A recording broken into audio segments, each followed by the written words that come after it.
తగ్గించుకున్నవాడు హెచ్చించబడతాడు. Very good. ఇందుకు ఎవరి దృష్టికి? ప్రభు దృష్టికి. అంతే, ఎవరి దృష్టికి అవసరంలా. ఎందుకంటే నువ్వు ఎవరిని కూడా సాటిస్ఫై చేయలేవు. ఒకవేళ ఎవరన్నా నువ్వు నచ్చేవు లేదా నీ విధానం నాకు నచ్చిందన్నా కొంతకాలమే. కొంతకాలం తర్వాత మళ్ళీ ఏమవుతుంది? నీ విధానం నాకు సెట్ కావట్లేదు అంటాం.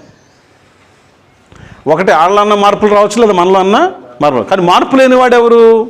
దేవుడు. అప్పుడు ఎవరి దృష్టికి నిన్ను నువ్వు తగ్గించుకుంటే హెచ్చించబడతావు అనేది సీరియస్గా ఆలోచించాలి ఈరోజు మనం. ఓన్లీ దేవుని దృష్టికి. అప్పుడు దేవుని యొక్క చట్టములో, దేవుని యొక్క తీర్పులలో, దేవుని యొక్క విధానములో అసలు తగ్గించుకొనుటాన్ని దేవుడు దేన్ని సపోర్ట్ చేస్తాడో చక్కగా తీరిగ్గా ఆ వాక్యాలన్నీ తీసి ఆలోచించుకుంటూ ఏనన్నా అందరం కలిసి పరిశీలన చేద్దాం. ఒక మంచి నిర్ణయానికి వద్దాం, దాన్ని ఫైనల్ చేసుకుందాం. దేవునికి స్తోత్రం. తగ్గించుకోవటం అంటే ఏమిటి? అంటే ఒక క్రైస్తవుడు ఇంకో క్రైస్తవుడిని దూషించాడు అనుకోండి. ఒక క్రైస్తవుడు ఇంకో క్రైస్తవుడి మీద కోప్పడ్డాడు అనుకోండి. ఆ దూషింపబడిన వ్యక్తి ఎదురు తిరిగాడు అనుకోండి. అప్పుడు ఆ ఎదురు తిరిగిన వ్యక్తికి ఏం చెప్తారు? బ్రదర్ మీరు తగ్గించుకోవాలి బ్రదర్ అంటారు. అంటే ఇప్పుడు బైబిల్లో రాయబడిన మాట దాని గురించా? తగ్గించుకొని వాడు హెచ్చింపబడును అంటే మీకు అర్థమైందా? నేను చెప్పేది మీకు అర్థమవుతుందండి? క్లియర్గా ఉందా? ఒకరిని ఇద్దరు క్రైస్తవులే, ఒక క్రైస్తవుడు ఇంకో క్రైస్తవుడిని ఏం చేశాడు? దూషించినప్పుడు అతను ఇతనాంటి సేమ్ మనిషే కదా, అతనికి కోపం వచ్చి అతను కూడా ఇతని మీద రివర్స్ అయినప్పుడు ఈ దూషించిన వ్యక్తిని ఎవరు ఏమనరు. కానీ ఈ దోషణను భరించినటువంటి వ్యక్తి నన్ను ఎందుకు ఇలా అంటున్నాను రివర్స్ అయితే ఆ వ్యక్తికి చాలామంది సలహాలు ఇస్తారు. బైబిల్ ఏం చెప్తుందో తెలుసా బ్రదర్? ఏం చెప్తుంది? తగ్గించుకోమని చెప్తుంది బ్రదర్. అవునా? మరి ఆ వ్యక్తికి ఏం చెప్తుంది బైబిల్? ఈ దూషించిన వ్యక్తికి ఏం చెప్తుంది? మరి హెచ్చించుకోమని చెప్తుందా? ఇద్దరు ఒకే బైబిల్ నమ్మారు కదా. అంటే ఈ తగ్గించుకోవటం అంటే అర్థము తెలియక దాన్ని ఎక్కడ పెడితే అక్కడ వాడుతూ ఉన్నాం మనం. అసలు కరెక్ట్ మీనింగ్ మన బైబిల్లోనే మళ్ళీ వెతుక్కుంటే సరిపోతుంది. దేవుడు దేన్ని తగ్గించుకోవటం అంటాడు అసలు? ఓకేనండి. తగ్గించుకొనుట అనగా ఏమిటి? ఓకేనండి. అసలు తగ్గించుకోవటం అంటే ఏమిటి? ఎక్కడ పడితే అక్కడ వాడతాం మనం. ఇప్పుడు ఎవరి మీద కోపం ఉందనుకోండి, ఇష్టం వచ్చినట్టు మాట్లాడేసేయాలి. బ్రదర్ బైబిల్లో తగ్గించుకోమని నువ్వు తగ్గించుకో. అసలు అంతకు రాశాడు నిజంగా దేవుడు. అంటే టార్చర్ పెట్టండి జనాలను అంటాక రాశాడు ఆ వాక్యం. ఏమండి? నీ ఖర్చు అంతా తీర్చుకుని తగ్గించుకోమని చెప్పు అని చెప్పడానికి బైబిల్లో ఆ వాక్యాలు రాయించాడు దేవుడు. అంతేనా అర్థమైంది మనకి? క్రైస్తవులకి అంతేనా అర్థమైంది? అందుకనే దేవుడు ఒకరిని తగ్గిస్తారు, ఒకరిని హెచ్చిస్తారు. అది ఎవరిని తగ్గిస్తారు, ఎవరిని హెచ్చిస్తారంటే ఎవరు హెచ్చించుకుంటారో వారిని తగ్గిస్తారు, ఎవరు తగ్గించుకుంటారో వారిని హెచ్చిస్తారు అనేటువంటి ఒక క్లారిటీ ఉంది. ఇందుకీ ఈ తగ్గించుకోవటం అంటే ఏంటో మనకి తెలియకపోతే మనం ఎప్పటికీ తగ్గించుకుని బ్రతకలేము. గుర్తుపెట్టుకోండి. మనకు అది అర్థం కాకపోతే, అసలు ఆ కాన్సెప్ట్ మనకు తెలియకపోతే మనం చేసే పిచ్చి పనులే తగ్గించుకోవడం అని పెడుతుంది. ఎట్లా? ఒక ఆయన అన్నాడు నన్ను, మీ డ్రెస్సింగ్ స్టైల్ నాకు నచ్చదండి అన్నాడు. ఎవరి డ్రెస్సింగ్ స్టైలు? ఏంటి ప్రాబ్లమ్ అన్నాను. మీ డ్రెస్సింగ్ స్టైల్లో అసలు తగ్గింపు కనపడదండి అన్నాడు. ఓహో, ఇంతకీ ఇది తగ్గించుకోవటం అంటే ఇతను ఎక్కడ టెస్ట్ చేస్తున్నాడు? బట్టల్లో టెస్ట్ చేస్తున్నాడు ఈయన. డ్రెస్ కోడ్లో తగ్గింపు ఉందా లేదా చూసుకుంటున్నాడు ఆయన. అట్లనా? అంటే తగ్గించుకోవటం అంటే డ్రెస్సింగ్లో కూడా అనేది నాకు అర్థం కాల. సరే బ్రదర్ మీరు పని చేయండి, నేను తగ్గించుకుంటున్నట్టు మీకు కనబడితే ఏ బట్టలు వేసుకుంటే మీకు కనబడతానో ఆ బట్టలు నాకు కొనియండి వేసుకుంటా అన్నా. ఇప్పుడు అతను ఏం చేయాలి? నాకు ఇప్పటివరకు కొనిలా అంటే అర్థం ఏంటి? అసలు నేను ఏ బట్టలు వేసుకుంటే తగ్గించుకున్నట్టు కనపడతాను కూడా నాకు తెలియదు. కానీ డైలాగ్ మాత్రం ఆడుతున్నాడు. ఏది? అసలు మీ డ్రెస్సింగ్ స్టైల్ తగ్గింపే కనపడతలేదు. అంటే తగ్గింపు అనేది బట్టల్లో కనపడద్దా అనేది నా ప్రశ్న. ఇవన్నీ మీకు సమాజంలో చాలామంది క్రైస్తవుల మధ్యలో కనబడుతూ ఉంటాయండి. అందుకనే ఫుల్ బ్లెస్డ్గా వాళ్ళ లేట్గా వచ్చాం కాబట్టి 6 అయినా సరే నో ప్రాబ్లం, ఇది అంత తేల్చాల్సిందే. David bye. దేవునికి స్తోత్రం. క్లియర్గా ఉందా? అర్థమవుతుంది కదండి. అంటే తగ్గించుకోవటం అనే దానికి ఆన్సర్స్ మనం పెడదామా, బైబిల్ నుంచి తెద్దామా? ఇది నా బాధ. అది బైబిల్ నుంచి నెతకాలి తప్ప మనకి ఏదనిపిస్తే చెప్పి ఇదే తగ్గించుకోవటం, లేకపోతే బ్రదర్ మీలో ఈ తగ్గింపు కనబడతలేదంటే, అరే నీకు కనిపించినట్టు నేను ఎందుకు ఉండాలి అసలు? చెప్పు. నాకు ఒక బైక్ ఉండేది, ఏందనేది పెద్దగా ఉండేది కదా, అంటే అవెంజర్ బైక్ ఉండేది. ఆ సైడ్ 3లో ఉన్నప్పుడు మాకు ఒక చర్చ్ ఉండేది. అక్కడ గల్లీ చాలా పెద్దగా ఉంటుంది కదా, మరి ఆచరణ చేసేవారికి. మనం ఆ లాస్ట్లో ఉండేవాళ్ళం కదా. ఈ లాస్ట్లో మా విశ్వాసులు ఉండేవారు ఒకళ్ళు చిన్న అని. ఆ లాస్ట్ నుంచి వీళ్ళంటికి ఎప్పుడు రావాల్సి వస్తే అవెంజర్స్ వస్తుంటే వాళ్ళ ఇంటి పక్కనే వేరే విశ్వాసుడు వేరే సంఘానికి వెళ్ళేవాడు. ఓ రోజు ఆ అబ్బాయి ఆపండి నన్ను. ఆపంటాడు, అన్న నువ్వు అసలు ఈ బండి మీద రావటం నాకు కరెక్ట్ అనిపించలేదన్నా అంటున్నాడు. ఏ బండి మీద రావటం? ఏంటి హింస? ఒకడికేమో నా బట్టలో తగ్గింపు కనపడతలా, ఇంకొకడికి నా బైక్లో తగ్గింపు కనపడతలేదు అంటాడు. వీళ్ళందరూ క్రైస్తవులే, అందుకు అనుభవంతో చెప్తున్నాను నేను. ఓకే, మరి ఏ బండి అయితే బాగుంటుంది అంటావు అన్న. సేమ్ డైలాగ్ ఆడికి కూడా. అంటే ఈ అవెంజర్ ఎంతకన్నా వేరేది కొనొచ్చు కదా అంటున్నాడు. అదేదో నువ్వు చెప్పు, అదేదో నేను నీకు నచ్చినట్టు ఉండాలని నువ్వు అనుకుంటున్నావు కాబట్టి నేను అసలు ఏ బండి మీద వెళ్తే బాగుంటుందో కొనిచ్చేయన్న. వాడు ఇప్పటివరకు కొనిలా. అంటే ఈ తగ్గించుకోవటం అనేది మనం ఎలా కొలమానం చేస్తున్నామంటే, మనం అనుకున్న పాయింట్ ఆఫ్ వ్యూలో ఎదటోడు ఉంటేనే తగ్గించుకున్నట్టు అనుకుంటున్నాం. వచ్చిన బాధ అది. నువ్వు అనుకున్న పాయింట్ ఆఫ్ వ్యూలో ఎదటోడు ఉంటే తగ్గించుకున్నట్టు ఎలా అవుతుంది? అది నువ్వు గీసుకున్న డ్రాయింగ్. అది అసలు ఎవరి దృష్టిలో తగ్గించుకోవాలని ఉంది? ఇప్పుడు చూద్దాం వాక్యంలోకి వెళ్దాం. రైటా? యాకోబు గారు రాసినటువంటి పత్రిక 4వ అధ్యాయము 10వ వాక్యము. నన్ను చదువునా? 4:10. ప్రభువు దృష్టికి మిమ్మును మీరు తగ్గించుకొనుడి, అప్పుడు ఆయన మిమ్మును హెచ్చించును. దుర్గారావు కాళీ ఎక్కడున్నాడు కనుకో, వస్తాడా? అన్ని రెడీ చేశాడు, ముందు భోంచేద్దాం, నాకు ఆకలేస్తుంది. రెడీయా? ప్లేట్స్ అన్ని రెడీయా? Very good. జస్ట్ ఇంట్రడక్షన్ ఇచ్చి వదిలిపెడతా, మధ్యాహ్నం క్లాస్ మొదలెడదాం. జీవరత్నం అయ్యారు అంతేనా? 2 గల తిందామా?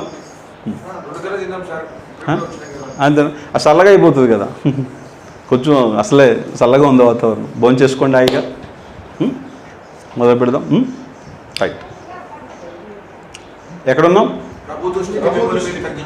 ఇప్పుడు ప్రభు దృష్టికి తగ్గించుకోవాలా, ఎదురైన ప్రతి అడ్డమైన దృష్టికి తగ్గించుకోవాలా? నేను ఈ ప్రభు దృష్టికి తగ్గించుకోవటం చేత కాని ప్రతి ఓడు ఏం ప్రశ్న వేస్తాడు? నువ్వు నా కంటి దృష్టికి నువ్వు తగ్గించుకున్నట్టు కనపడుతున్నావు, నేనేం చేయను, నీ కళ్ళు ప్రాబ్లం ఏమో. ఇక మన ఆన్సర్లు ఎట్లా ఉంటాయి? అదిగో రమేష్ పాస్టర్కి పొగరంటున్నారు. ఈ సమాజంలో వాక్యానుసారంగా ఎవడు బ్రతికినా ఎవడు మాట్లాడినా వాడు పొగరబోతులా కనబడతాడు, గుర్తుపెట్టుకోండి. ఇందుకే మీరు కానీ నేను కానీ ఎవరైనా కానీ ఎవరి దృష్టికి తగ్గించుకోవాలండి? ప్రభు దృష్టిగా, మన భార్య దృష్టిగా, ఇప్పుడు పాస్టర్ గారి దృష్టిగా. ఈరోజు మనం ఎవరి దృష్టికి తగ్గించుకుంటే ట్రై చేస్తున్నాం జీవితాంతం? ఎందుకంటే మనిషి దృష్టికి తగ్గించుకోకపోతే వీడు మనల్ని ఎక్కడ బ్యాడ్ చేసేస్తాడు అనేది పిరికితనం మనకి. మీకు మంచి మాట చెప్తా, మనల్ని బ్యాడ్ చేయాలనుకున్నవాడు, అర్థమవుతుందా, వాడి దృష్టికి నువ్వు వాడికి అనుకూలంగా ఎంత ఎలా ఉన్నా సరే నిన్ను బ్యాడ్ చేయక మానడు. అదొక వ్యాధి, అంతే అది. ఇకపోతే యేసుప్రభు గారు చెప్పారు, మనకు చక్కగా చెప్పారు, ఈ లోకంలో మీకు శ్రమ, అది మనం తప్పించుకోలేం, అది వస్తుంది.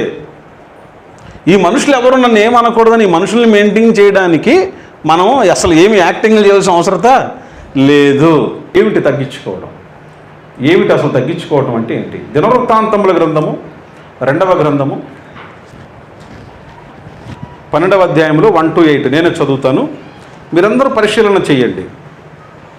రెహబాము రాజ్యము స్థిరపడి తాను బలపరచబడిన తరువాత అతడును ఇశ్రాయేలులందరూ యెహోవా ధర్మశాస్త్రమును విసర్జించిరి. భలేగా ఉంది ఇది. ఎప్పుడు విసర్జించారు? రెహబాము రాజ్యము స్థిరపడి తాను బలపరచబడిన తరువాత. అబ్బా, ఏది విసర్జించారు? దేవుని ధర్మశాస్త్రాన్ని వద్దనుకున్నారు. ఇంకా పర్లేదు, అన్ని ఆశీర్వాదాలు వచ్చేసినాయి కదా, ఇక ఈయనతో మనకి పని లేదన్న మైండ్లోకి వెళ్ళిపోయారు. ఏం జరిగింది అప్పుడు? వారు యెహోవా ఎడల ద్రోహము చేసినందున, ఓకేనా, రాజైన రెహబాము యొక్క 5వ సంవత్సరం మందు ఐగుప్తు రాజైన షీషాకు 1200 రథములతోనూ 60,000 గుర్రపు రౌతులతోనూ యెరూషలేము మీదకి వచ్చెను. ఎప్పుడు వచ్చారు చెప్పాలి? అదే అంటే దేవుడి ధర్మశాస్త్రాన్ని విసర్జించిన తరువాత ఈ చరిత్ర జరుగుతుంది. ఆయన అప్పుడు ఏమైంది? వచ్చాను. అతనితో కూడా ఐగుప్తు నుండి వచ్చిన లుబీయులు, సుక్కీయులు, కూషీయులు అని వారు లెక్కకు మించి ఉండిరి. అతడు యోధాకు సమీపమైన ప్రాకారపురములను పట్టుకొని యెరూషలేము వరకు రాగా ప్రవక్త అయిన షెమయ రెహబామునొద్దకును షిషాకునకును భయపడి యెరూషలేమునకు వచ్చి కూడియున్న యోధావారి అధిపతుల యొద్దకును వచ్చి, మీరు నన్ను విసర్జించితిరి కనుక నేను మిమ్మును షీషాకు చేతిలో పడనిచ్చి ఉన్నానని యెహోవా సెలవిచ్చుచున్నాడని చెప్పాను. అప్పుడు ఇశ్రాయేలీల అధిపతులను, ఏమండి, రాజును తమ్మును తాము తగ్గించుకొని. ఏమైనా అర్థమైన సబ్జెక్ట్ ఇది? వీళ్ళ రాజ్యము స్థిరపడి బలపరచబడిన తర్వాత దేవుని యొక్క ధర్మములను, ఆ ధర్మములను తెలిసే శాస్త్రమును వద్దనుకున్నారు వీళ్ళు. అప్పుడు దేవుడు ఏం చేశాడంటే వీళ్ళని వేరే వాళ్ళ చేతిలో పడేటట్టు చేశాడు. ఓకేనా? ఇలా పడేటట్టు చేసినప్పుడు జనరల్గా ఏమవుతుంది? చాలా కోపం వస్తుంది ఫస్ట్. అంటే మేము నిన్ను విడిచిపెడితే మమ్మల్ని ఎలా చేస్తావా నువ్వు? నాకు దేవుడివేనా నువ్వు? దేవుడు అయితే ఇట్లా చేయొచ్చా నువ్వు?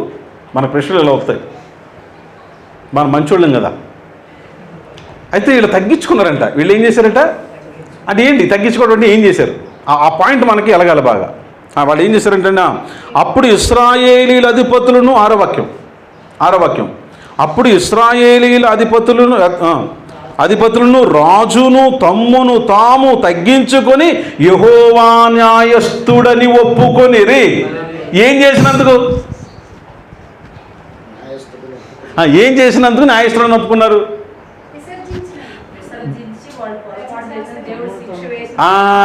Very good. అప్పుడు తగ్గించుకోవటం అంటే ఏంటి మీనింగు? మనము చేసిన పొరపాటుకి మనకి పనిష్మెంట్ వచ్చినప్పుడు దేవుడు న్యాయం చేసాడు నాకు అనే సైకాలజీ నీకు రావటమే నిన్ను నువ్వు తగ్గించుకోవడం. అయితే మనమేమనుకుంటున్నాం? తగ్గించుకోవటం అంటే ఎవరినొత్త చేతులు కట్టుకుని ఉంచుంటాం అనుకుంటున్నాం. ఇది యాక్టింగ్ నాయన, ఇది రీల్, అది రియల్. నువ్వు ఒకరికి ద్రోహం చేసినప్పుడు దేవునికి శిక్షను అమలు చేస్తే ఆ శిక్ష తీసేని కోరుకోవటం కాదు, దాన్ని అంగీకరించి దేవా నువ్వు న్యాయస్థుడవయ్యా, నేను చేసిన దానికి నాకు కరెక్ట్గా పంపించేవని ఒప్పుకునే మనసుంటుంది చూసారండి, అది తగ్గించుకోవడం. దేవునికి స్తోత్రం. నేను అందుకే మొత్తుకుంటున్నా పొద్దున్న నుంచి. నా తగ్గించుకోవటం అంటే ఏంటో ముందు అర్థం కావాలా. అప్పుడు యాక్టింగ్లన్నీ పోయి అసలైన లైఫ్ వస్తుంది, రియాలిటీలోకి వచ్చేస్తాం. అప్పుడు నీ జీవితంలో నువ్వు ఎప్పుడెప్పుడు తప్పు మాట్లాడుతున్నావు, తప్పు మాట్లాడిన ప్రతిసారి నీకు ఆ పనిష్మెంట్ దొరుకుతున్నప్పుడు నువ్వు వెంటనే అర్థమవుతుంది, ఇప్పుడు నేను తగ్గించుకోవాలి, ఇది ఒప్పుకోవాలి. నేను ఎప్పుడెప్పుడు పొరపాటుగా ప్రవర్తిస్తూ ఉంటానో దాన్ని సరిచేస్తూ ఉంటాడు దేవుడు. ఏదో ఒకరి ద్వారా, ఎవరో ఒకరి ద్వారానో, ఏదో ఒక సందర్భం ద్వారానో, లేదా నా జీవితంలో చరిత్ర ద్వారానో, దేనిలో ఒక ద్వారా నన్ను చెక్కుతూ ఉన్నప్పుడు దేవానికి స్తోత్రం నాయన, నిజంగా నువ్వు ఎంత న్యాయవంతుడు అయ్యా, నేను చేసిన దాన్ని నాకు వెంటనే చూపిస్తున్నావు కదని ఒప్పుకునే మనసు ఉంటుంది చూసావా, అది తగ్గించుకోవడం. మనం ఏమనుకుంటున్నాం తగ్గించుకోవడం అంటే? అంతేనండి, బైబిల్లో రాయబడిన తగ్గించుకోవటం అంటే వేరు, మనం అనుకుంటున్న తగ్గించుకోవటాలు వేరు. నాకు తెలిసిన పాస్టర్ గారు ఉంటారండి రాజమండ్రి దగ్గర, కోటీశ్వరుడు. బట్టలు ఉతుకుతారు కదా అండి, బట్టలు ఉతికిన తర్వాత జనరల్గా కొంచెం ముడతలు ఉంటాయి కదా, బట్టలు వాష్ చేసిన తర్వాత ముడతలు ఉంటాయా? ఇస్త్రీ చేయకముందు ఎలా ఉంటాయి? ఇంకా ముడతలుగా నలిపేసుకుని వేసుకుంటాడు. నేను మీకు అర్థమైందా? ఆయన దృష్టిలో తగ్గించుకోవడం అంట.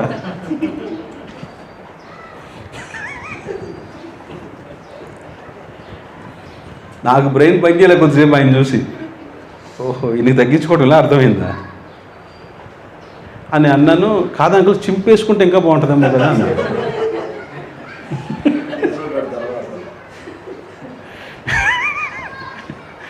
ఆయనకి తెక్క 35 అయితే మన 70 mm గారు తెక్క మనకి.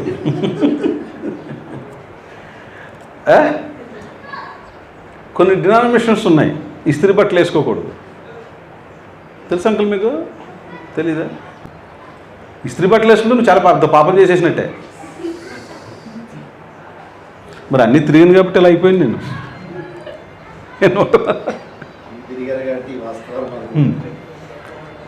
నా తగ్గించుకోవటం అంటే నువ్వు పెట్టుకుంటున్నావేంటి రూల్స్ నీకు నచ్చినాయి? బైబిల్ ఇప్పుడు తగ్గించుకోవాలనే పదం ఎక్కడ రాయబడి ఉంది? బైబిల్లో రాయబడి ఉంది. అప్పుడు తగ్గించుకోవటం అంటే కూడా ఎక్కడ రాయబడి ఉంటుంది? బైబిల్లో రాయబడి ఉంటుంది. నీకు ఓపుకుంటే దివారాత్రులు ధ్యానించి చదివి అర్థం చేసుకుని ఆ రిఫరెన్స్ గ్యాదర్ చేసి ఒక చోట పెట్టి నువ్వు ఆలోచించు. అప్పుడు తగ్గించుకోవటం ఏంటో నీకు అర్థమవుతుంది. ఏంటి తగ్గించుకోవటం అంటే? మనం చేసిన పనికి మనకి బహుమానం లేదా ప్రతిఫలం ఏదైతే వస్తుందో దానిని మనం భరిస్తూ దేవుడు న్యాయం చేసిన ఒప్పుకోవడమే తగ్గించుకోవడం. అంతేగాని ఇంక 7 మోకాలు వేసేసి ఉపవాసం వేసేసి తెల్ల మోకాలు వేసేసి తెల్ల బట్టలు వేసేసి అయ్యో ఈ శ్రమం తీసే అనేది తగ్గించుకోవటం కాదు. అది దొంగ ప్రార్థనలు అవన్నీ. నీకు పనిష్మెంట్ దేవుడు పంపిస్తున్నాడు నీకు అర్థమైనప్పుడు, దేవా నీకు స్తోత్రం నాయన, నువ్వు ఎంత న్యాయవంతుడు అయ్యా. ఇప్పుడు మీకు మంచి మాట చెప్తా, మనకి దేవుడు మనం చేసిన దానికి పనిష్మెంట్ పంపిస్తున్నాడంటే అర్థం ఏంటి? అసలు మనము దేవుని కనుసైకిల్లోనే ఉన్నామని అర్థం. ఏ పనిష్మెంట్ పంపట్లేదంటే అర్థం ఏంటి? మనల్ని ఎప్పుడూ వదిలేశాడు ఆయన. చిచ్చి వీళ్ళు మాకు వద్దని వదిలేశాడు కాబట్టి మనకి పనిష్మెంట్ లేదు, ఇంకేమీ లేదు, ఇంక వదిలేశాడు మనల్ని. అదును దేవుడు గద్దించు మనుషుడు ధన్యుడు. ఎంత బాగుంటుంది పదం. మరి దేవుడు గద్దించడం మానేశాడంటే దరిద్రుడు. దేవుడు గద్దిస్తే ధన్యులు, మరి గద్దించకపోతే దరిద్రులం అవుతాం. అదే మనం ఏమనుకుంటున్నాం అంటే దేవుడు నన్ను గద్దించొద్దు, దేవుడు నాకు పనిష్మెంట్ ఇవ్వద్దు, తగ్గింపు లేదు మనకి. ఓపెన్గా అయితే దేవుడి దగ్గర ఏమని ప్రేయర్ చేయాలి మనం? ప్రభువా నేనేం చేస్తానో దానికి తగిన ఫలం నాకు దయచేయని ధైర్యంగా అడగాల. ఎంతమంది అడుగుతారు క్రైస్తవులు? నేనేం చేసినా కప్పెట్టే ప్రభు అని అడుగుతాం. అర్థమైందా? నేను తప్పు చేస్తే నన్ను శిక్షించు ప్రభు అని అడగాల. అది తగ్గించుకోవడం. అందులో వీళ్ళు పొరపాటు చేశారు. దేవుని ధర్మశాస్త్రాన్ని విసర్జించారు. వాళ్ళు స్థిరపడిన తర్వాత, బలపరచబడిన తర్వాత, రాజ్యం స్థిరత్వం వచ్చిన తర్వాత దేవుని శాస్త్రాన్ని ధిక్కరించారు. వెంటనే దేవుడి వెళ్ళి ఇంకొకరి చేతిలో పాడేశాడు. పడేయగానే వీళ్ళకి అర్థమైంది ఏంటో తెలుసా? దేవుని న్యాయం చేశాడు. అది అక్కడ క్లియర్గా ఉంది చూడండి.